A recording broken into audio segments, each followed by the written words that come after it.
Bonjour, j'espère que vous allez bien et que vous êtes prêts à passer un bon moment en notre compagnie. Aujourd'hui, dans notre émission Tous frères, le verbe croire est à l'honneur. Comment les croyants vivent-ils leur foi et la transmettent-ils? Et si croire était plutôt un chemin qu'une certitude? Le pape François nous dit: n'ayez pas peur de croire, n'ayez pas peur d'aimer, n'ayez pas peur de laisser Dieu vous guider. Nous avons choisi et suivi de suivre en Polynésie un couple de passionnés, Teiki et Liliane. Enseignants à la retraite, ils partagent leur savoir avec des enfants du catéchisme. Le couple a adapté la célèbre méthode Montessori à son auditoire pour transmettre au mieux leur connaissance de Dieu. Rencontre ensuite avec Maëva en Martinique. Après un chemin de vie loin de la foi et de nombreuses difficultés, Maëva a décidé de croire et de transmettre sa foi. Aujourd'hui, professeure dans un lycée catholique, elle n'hésite pas à partager son expérience. Dans la chronique cette semaine, nous verrons ce qui différencie et qui réunit les différentes églises chrétiennes. Croire, comme dans l'histoire de saint Thomas. Vous savez, c'est le disciple de Jésus surnommé l'incrédule. Alors, faut-il voir pour croire? Luciano vous raconte cette histoire.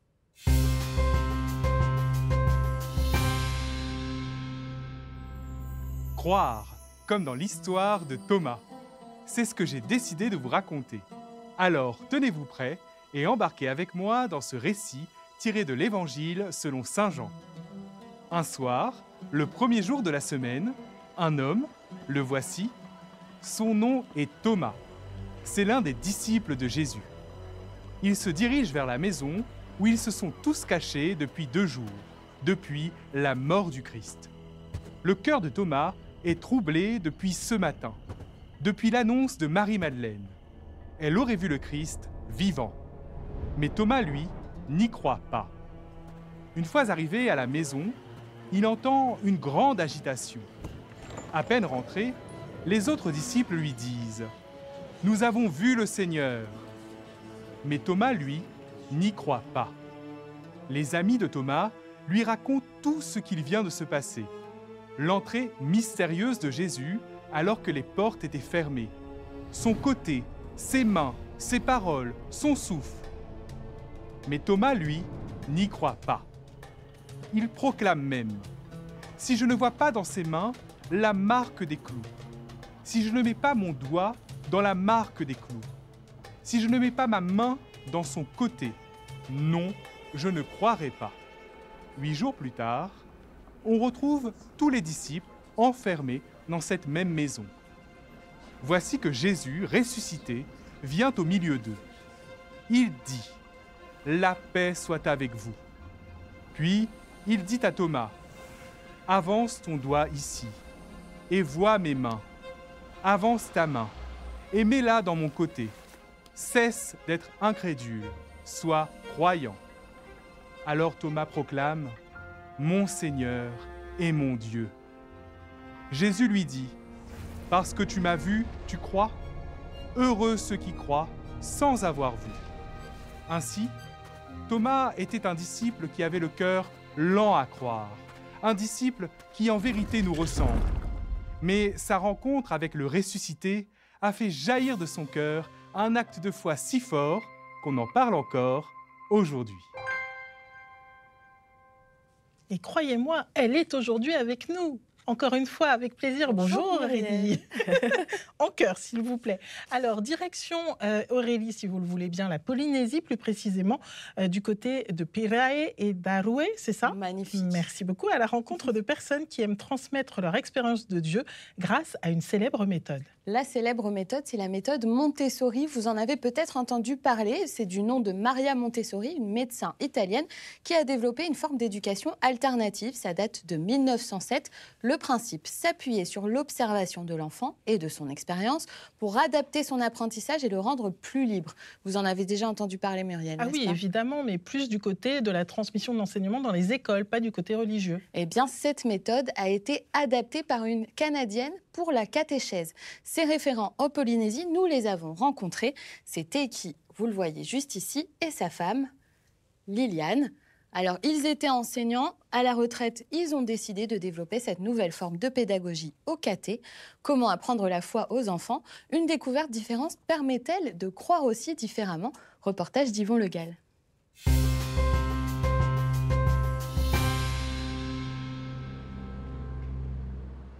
Alors, bonjour les enfants, je suis content de vous retrouver.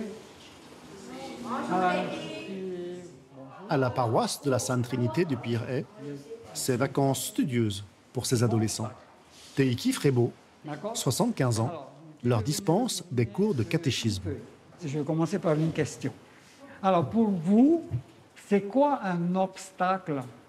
Quelque chose d'empêche d'avancer. Un défi. D'accord. Teiki et son équipe vont s'appuyer sur les difficultés rencontrées par ces jeunes dans leur vie pour qu'ils puissent ensuite s'identifier plus facilement aux personnages bibliques. Exemple, avec un passage de l'Exode. C'est alors que Moïse découvre comment ses frères hébreux étaient traités. Et Moïse comprend que Dieu l'appelle à libérer son peuple de l'esclavage. À ses débuts, il y a près de 30 ans, Teiki enseignait via la méthode dite de Nouméa, plus magistrale et difficile à appréhender pour un jeune public. Les enfants, pour croire, ils ont besoin de concret, parce que si on leur dit, voilà, Dieu est bon, Dieu peut vous aider, ce n'est que des paroles. Alors, quelles sont les couleurs que tu as choisies? J'ai choisi du gris, c'est pour faire les pierres, hein, et du bleu, c'est pour faire l'eau potable. D'accord. Dans cet exemple avec Moïse, Teiki veut faire comprendre à ces jeunes que Dieu vient au secours de son peuple pour les conduire à la liberté. Tu veux parler de ton dessin? Le dessin, le chant, la parole, mais aussi les travaux manuels. Des activités interactives sont désormais utilisées pour que ces enfants puissent faire leur propre apprentissage et expérience de la foi. Cette méthode n'est pas un enseignement frontal. Les enfants sont acteurs, et ils dessinent, ils parlent, on leur donne la liberté de s'exprimer librement. Et on ne leur pose pas des questions fermées, ce sont toujours des questions ouvertes. Et les réponses, on les accepte toutes, même si elles me paraissent un peu inadaptées ou bien incorrectes. Nous accueillons toutes les réponses des enfants. Là, qu'est-ce qu'ils disent? Ils disent merci Molière. Ben, Moïse. Ah ouais, Moïse. Merci Moïse. Même si les confusions sont encore présentes, Teiki veille avec bienveillance à ce que son cours soit assimilé. Les enfants ont raconté leur Ils ont dessin. raconté leur dessin, ils ont mis dans l'ordre chronologique de l'histoire. Déjà. C'est avec sa femme Liliane que Teiki prépare tous les après-midi son enseignement biblique. Dès leur début en tant que catéchistes, ces anciens enseignants d'école primaire ont rapidement senti les limites de la méthode qu'ils utilisaient à l'époque. Teiki et moi, nous étions enseignants. Et là où on trouvait qu'il manquait un petit peu quelque chose, c'était justement cette pédagogie, cette sensibilité, l'accueil des émotions et l'installation de l'intériorité, quoi. C'est en 2008 qu'il tombe sous le charme de la catéchèse biblique par le jeu et les symboles, une méthode déjà appliquée en Amérique du Nord. Cette méthodologie a été bâtie dans la ville de Québec par Ghislaine Rigolte-Baudouin, qui est diplômée de l'école de Montessori, et avec des biblistes, des psychanalystes, tout ça, pour pouvoir mieux accompagner l'enfant dans la foi qu'il est en train de découvrir. Aidé par des ouvrages, des formations et boosté par la visite en Polynésie de l'auteur de la méthode, Liliane, Teiki et une centaine de catéchistes venus de toute la Polynésie commencent alors à l'enseigner. Non sans quelques résistances. C'est pas difficile à mettre en place, mais parfois c'est un peu difficile pour les personnes de l'Église d'accepter qu'un enfant ait de l'intériorité. Pour nous, ce qui a été la preuve, on va dire, c'était les transformations qui se sont opérées chez les enfants qui vivaient avec nous cette catéchèse. Je dis bien qui vivaient avec nous, parce que c'est une catéchèse qui se vit. Convaincus par leurs résultats, Teiki et Liliane ont à leur tour formé depuis près de 800 catéchistes. Je reconnais que cette méthode, elle demande beaucoup de temps de travail. Ça réveille aussi certaines compétences que la catéchiste ou le catéchète ne savait pas qu'il avait ça, dans le bricolage, dans le dessin, dans tout ce qui est artistique, dans le chant, dans la danse. Ce samedi, Teiki a rendez-vous à la paroisse du Sacré-Cœur de la commune d'Aroué avec Jacqueline, qui l'a formée à cette méthode il y a 10 ans. Contente de te voir. Quelle est cette visite surprise? Jacqueline est convaincue que cette méthode est aussi adaptée pour ces tout jeunes enfants, dans leur éveil à la foi. Et toi, Marie, comment tu te sens? Très bien. Et la taille? Moi, j'ai des tout petits de 3 ans jusqu'à 6 ans. J'ai 3 niveaux d'apprentissage. Et cette méthode m'a permis justement de faire entrer l'enfant dans ce potentiel religieux qu'il est. C'est un enfant déjà avec ce goût du mystère, ce goût de Dieu. Bonjour, comment ça va? Merci d'être venu. Venez avec nous, écoutez cette histoire. Pour clôturer ces 4 semaines d'enseignement, sa vingtaine de jeunes enfants va jouer pendant près d'1 heure le récit de Jonas et de la baleine en chantant leur foi naissante.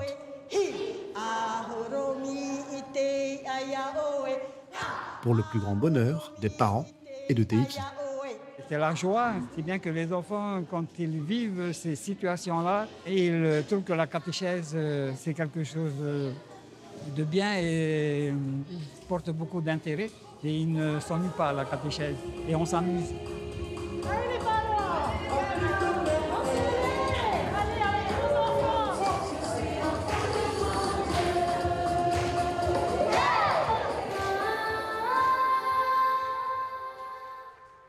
Moi aussi, j'aurais bien aimé apprendre comme ça en chantant.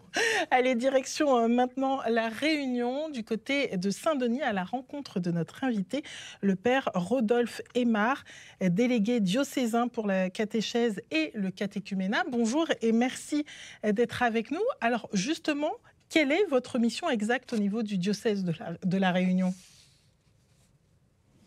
Alors au niveau du diocèse de la Réunion, je suis le délégué de l'évêque en ce qui concerne la catéchèse des enfants de 8-12 ans et je m'occupe notamment de la formation des catéchistes. Et je suis aussi le délégué diocésain donc, de l'évêque concernant donc, le catéchuménat, l'accompagnement des catéchumènes. Et pourquoi commencer à enseigner finalement le catéchisme à des enfants qu'à partir de 8 ans ? Parce que ce sont des enfants qui ont été baptisés dans l'enfance, hein, donc dans la petite enfance, hein, donc pour la plupart, une majorité à partir du premier âge de la vie. Et donc la catéchèse est post-baptismale et elle commence à 8 ans. Il y a une éveil à la foi, bien sûr, qui sont mises en place selon les initiatives dans les paroisses.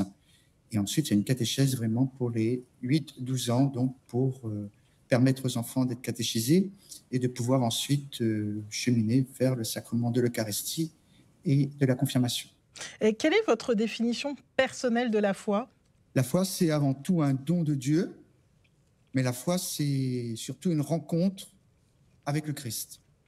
Et ça, je le découvre réellement dans la vie des catéchumènes que je peux accompagner. Alors, on parle des catéchumènes, on a parlé des enfants. Éveiller à la foi, c'est pas simple, même quand on parle à des adultes. Comment transmettre notre expérience sans l'imposer ? Tout d'abord, dans le respect des convictions de chacun, ça va de soi, puisque en catéchèse, l'un des points fondamentaux, c'est le respect de la liberté. On respecte ce que dit le texte national de la catéchèse en France, qui est bien sûr dans ses points d'appui la liberté. Et ensuite, il suffit d'éveiller, mais je dirais aussi de donner goût. Donner goût. La foi, c'est aussi un témoignage. C'est vraiment un témoignage. Et comme dit le Christ lui-même, c'est à l'amour que vous manifesterez les uns pour les autres que l'on reconnaîtra que vous êtes mes disciples. Donc oui, la foi, c'est avant tout une expérience du Christ et qui nous pousse, hein, à l'image des apôtres, à la transmettre. Vous dites que ça se transmet. Est-ce que la foi est un don particulier ?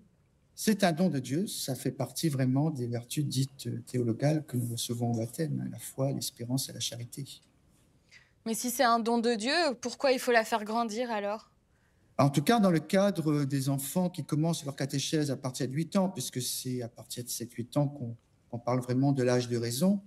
Donc, il y a une éveil à la foi qui se fait donc dans la petite enfance, mais il faut effectivement l'éveiller, il faut l'enseigner pour que justement on ait des disciples formés en connaissance de cause en tant que témoins du Christ ressuscité. Et c'est vrai que n'oublions pas que lorsque les enfants sont baptisés dans la petite enfance, donc pour le baptême des enfants, des petits-enfants, c'est vraiment les parents, parrains et marraines qui prennent l'engagement donc d'éduquer l'enfant à la foi. Donc il y a quelque chose vraiment de la transmission qui s'appuie sur la foi des autres. La transmission et le partage de la foi des autres, à la fois dans l'apprentissage envers un enfant, un adolescent, vous en avez parlé, mais aussi un adulte. Mais ce sont quand même deux parcours différents entre apprendre, j'allais dire, à connaître Dieu quand on est plus jeune et quand on a 25, 30 ans et qu'on vient tout juste de rencontrer la foi. Ah ben les parcours sont complètement différents, c'est sûr. Les parcours sont différents, les réalités sont différentes, les défis ne sont pas non plus les mêmes. Mais quoi qu'il en soit, si on essaie quand même de résumer tout ça, on découvre que ce soit dans la vie d'un enfant de 8 ans, 12 ans, ou effectivement un homme ou une femme de 30 ans, il y a cette rencontre vraiment profonde avec le Christ qui les a bouleversés et qui leur donne envie de connaître un peu mieux la foi, de connaître le Christ, et finalement de cheminer vers les sacrements de l'initiation chrétienne dans le cadre des catéchumènes.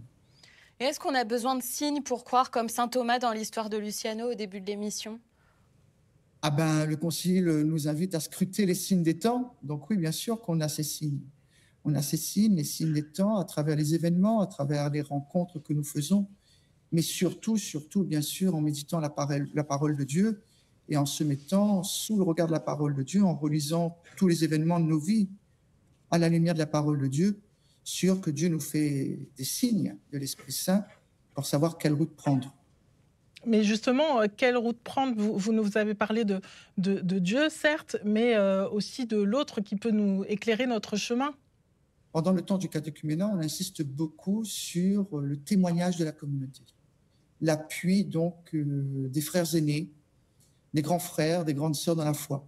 Et puis, être catéchiste, c'est une vocation. C'est pour être témoin même de la foi, c'est s'engager personnellement, de te dire, moi, je veux t'annoncer le Christ parce qu'il est important pour moi. Donc, bien sûr que ça s'appuie sur le témoignage des autres, des anciens surtout, hein, mais bien sûr en restant fidèle à la foi des apôtres et en restant bien sûr conforme à l'Évangile. Merci, Père Rodolphe Aymar. Je rappelle que vous êtes délégué diocésain pour la catéchèse et le catéchuménat sur l'île de la Réunion. Et Aurélie, si vous le voulez bien, nous allons quitter votre magnifique île pour aller chez moi, exactement, sur l'île de la Martinique, au centre et au sud, du côté de Fort-de-France et des Trois-Îlets, à la rencontre d'une femme qui a appris à croire. Exactement, Muriel. Alors cette femme, regardez, c'est Maëva. Maëva, petite, elle ne croyait pas en Dieu. En grandissant, elle s'est même tournée vers des croyances ésotériques. C'est après une épreuve de la vie que les événements et les révélations vont s'enchaîner pour elle jusqu'au baptême. Et comment s'est-elle investie dans l'Église? Parce que maintenant, elle est investie. Exactement. Alors Maëva, elle croit et surtout, elle veut faire croire aux autres. Elle a travaillé à la communication de sa paroisse. Elle est aujourd'hui professeure dans un lycée catholique. Et vous allez voir, elle a trouvé un nouveau moyen de transmettre la foi. Comment passe-t-on du doute à la foi? Comment la foi transforme-t-elle notre vie? Reportage de Laurent Vieux-Fort et Nicolas Caclin.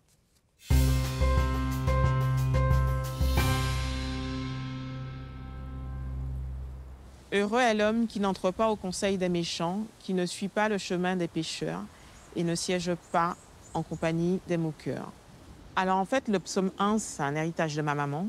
Je crois que c'est le psaume qu'elle nous a vraiment fait le plus lire. Même si ma mère nous a donné ça, elle a elle aussi vécu avec des influences ésotériques, bouddhistes, des choses, voilà. C'était un petit peu le flou.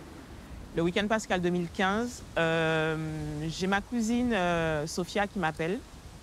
Elle assiste à Paris à une rencontre au sein de la communauté Vie et Partage qui accueillait ou qui passait le témoignage de Gloria Polo. Et quand elle fait cette expérience de mort imminente, elle vit quelque chose de mystique en fait. C'est Dieu qui ouvre son livre en fait, le livre de sa vie. Mais parallèlement à Gloria Polo, je comprends que le Seigneur est en train d'ouvrir en fait le livre de ma vie. Il va aussi me montrer que le commandement « tu ne tueras point » a beaucoup de sens et qu'il faut vraiment le prendre au sens littéral du terme, notamment en ce qui concerne l'avortement, parce que j'ai avorté. Je serai dans une profonde contrition, je vais demander pardon au Seigneur. Je vis ce moment en particulier en mars 2015 et je suis baptisée l'année d'après, en mars 2016. À ce moment-là, je crois et j'intègre vraiment que le Christ est à mes côtés et qu'il marche à mes côtés. C'est toujours particulier de se retrouver dans cette église des Trois-Vilaines, Notre-Dame de la Bonne Délivrance, où j'ai été baptisée le 26 mars 2016, avec toute la communauté paroissiale autour de moi. Et il y a vraiment toujours une émotion particulière en rentrant, en allant me recueillir devant le tabernacle et même en croisant en fait, des paroissiens autour de l'église, parce qu'il y en a toujours. J'ai compris qu'en donnant ma vie à Dieu, c'était pas seulement dire « ok, je vais venir », c'était « je viens, je lui donne mon cœur, je lui donne ma vie ». Quand on est chrétien, il faut comprendre qu'on n'est pas juste chrétien parce qu'on a été baptisé. C'est pouvoir adorer notre Dieu et être à son service. Lorsque Jésus s'en va, en fait, au moment de l'ascension, il dit pas « ciao, bye bye, je suis content que vous soyez baptisés ». Il dit « allez par-delà les nations, portez ma parole ». Et si un chrétien n'entend pas cette parole-là, ça veut dire qu'il y a une partie, en fait, qu'il n'accomplit pas. Good. How are you?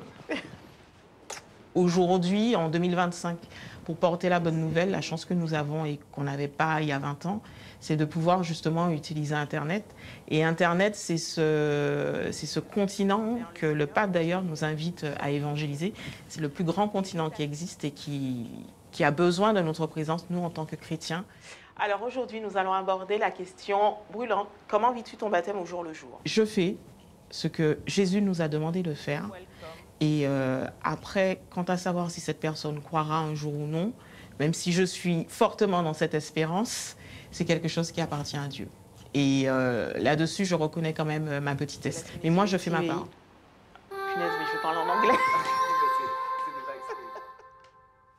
Et dans la chronique cette semaine, Aurélie, nous allons voir ensemble ce qui différencie et qui réunit les différentes églises chrétiennes. Exactement, Muriel. Alors, croire ensemble demande de définir ce en quoi on croit. Et ça, c'est vrai depuis le début de l'Église. Au IVe siècle, les églises d'Orient se divisent, notamment au sujet de la divinité de Jésus. Et pour résoudre cette crise, plusieurs églises chrétiennes se réunissent lors du concile de Nicée, avec pour résultat un credo qui réaffirme la Trinité. Regardez, Muriel, je vous laisse lire. Engendré, non pas créé. Donc ça veut dire que Jésus est le Fils de Dieu.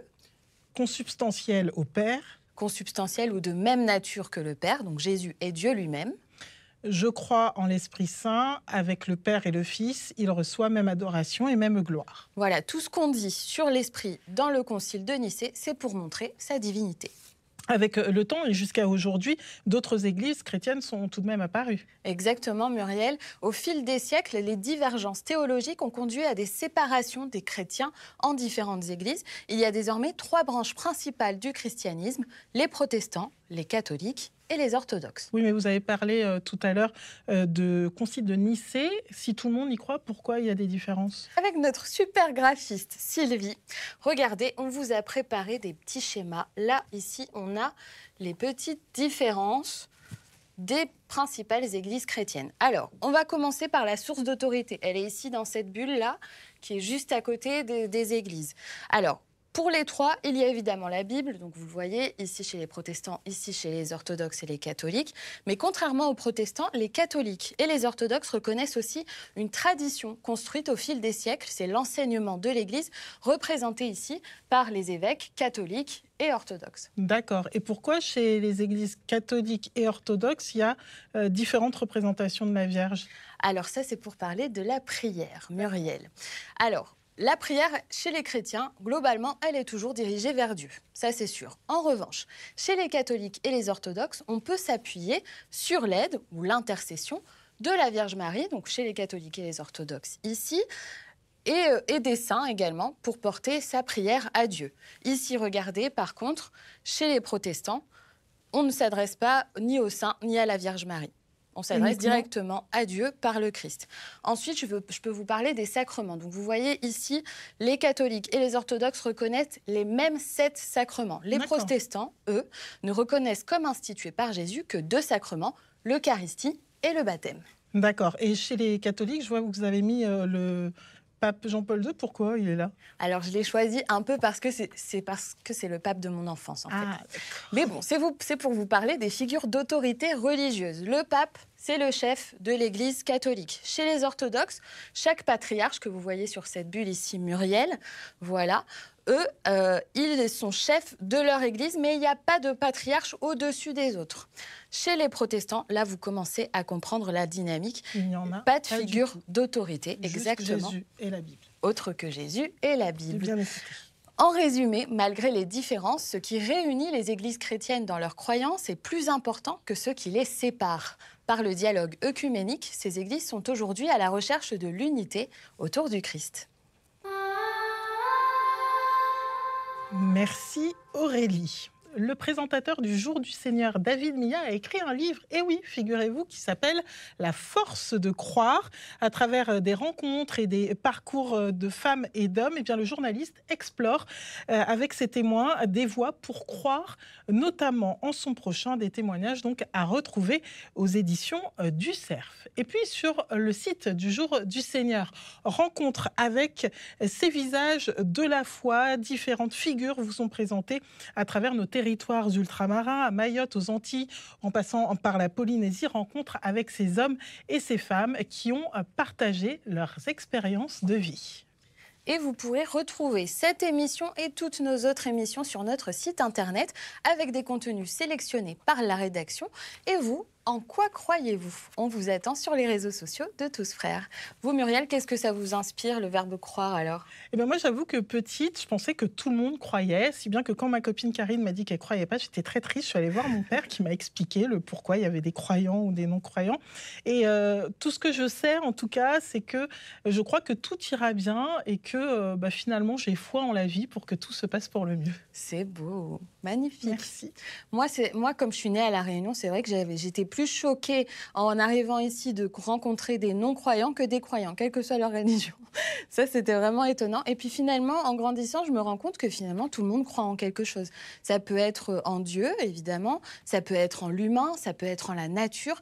J'ai l'impression que c'est un peu ce qui définit l'humain. Et c'est par nos croyances qu'on se construit et on a toujours besoin de se raccrocher à quelque chose de plus grand que nous, je crois. Ah, ça c'est beau. Je crois qu'on va rester sur cette belle phrase, de quoi bien méditer, car finalement, croyant ou non croyant, l'important est d'être ensemble. Très belle semaine à vous. À bientôt.